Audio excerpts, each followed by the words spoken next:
La cérémonie de vœux digital de Frédéric Petit, le député de la 7e circonscription des Français de l'étranger, a été cette semaine l'occasion de mettre en avant les activités des citoyens français établis dans cette zone qui regroupe l'Allemagne, l'Europe centrale et les Balkans.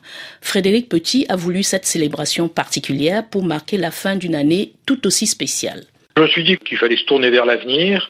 Il se trouve que dans cette circonscription, dans les communautés françaises et binationales, on a des tas d'expériences de gens qui, malgré la pandémie, ont continué à penser à l'avenir, à créer des projets économiques, des projets associatifs, des projets franco-allemands, des projets fédérateurs. Et donc, je me suis dit que ça serait peut-être plus sympa et ça donnerait le moral de voir qu'il y a plein de gens qui se tournent vers l'avenir. Une douzaine de projets et d'activités ont été présentés, couvrant divers domaines, notamment le développement de la francophonie, la coopération avec l'Europe centrale et balkanique, l'écologie, l'Europe, les jeunes et les femmes. Geoffrey Brossard et Marion Rousset vivent en Bosnie-Herzégovine où ils développent divers projets avec les jeunes. Marion Rousset. Tout a commencé il y a 2 ans quand on est venu pour la première fois dans le pays pour faire un stage à la chaire de français de la faculté de Banja Luka. Et donc, on a rencontré ces jeunes qui étudiaient le français. On s'est rendu compte qu'ils étaient très motivés pour la langue française, mais aussi pour faire des activités en général. Donc, on a décidé avec eux de lancer plusieurs projets, dont un en ce moment qui est un atelier d'écriture. Et cet atelier d'écriture se passe comment concrètement, Marion Rousset ?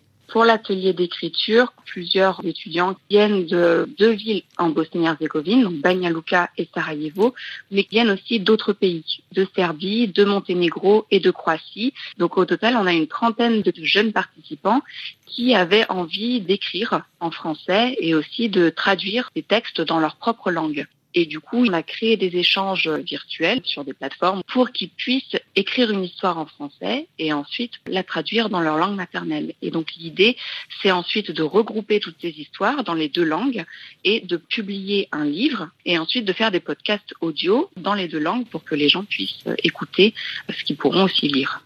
Autre projet, celui porté par l'Institut de développement durable des Balkans. Cet organisme autonome basé à Sofia en Bulgarie travaille avec 30 pays et accompagne les entreprises, par exemple, dans la mise en œuvre des objectifs du développement durable. Expatriée à Sofia depuis 6 ans, Florence Weisbruck est la présidente de cet institut. La crise qu'on vit à l'échelle mondiale nous a permis de prendre encore plus conscience du changement plus que nécessaire aujourd'hui. Changement de modèle de fonctionnement, de business model. Nous avons initié en fait des actions concrètes et plus particulièrement la création d'une plateforme mondiale qui permet aux acteurs de ce changement de pouvoir évaluer leurs pratiques et de pouvoir déployer des vrais plans d'action avec des vraies stratégies pour agir dans la construction du monde de demain. Cette plateforme s'appelle SDG Business Tools.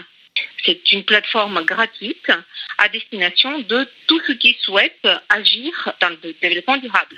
Quel est l'impact de ce nouveau business model sur les entreprises, Florence Weisbruck? Nous avons beaucoup d'entreprises qui, dans leur mode de fonctionnement, sont de plus en plus à s'inquiéter sur comment être pérenne, durable, innovante.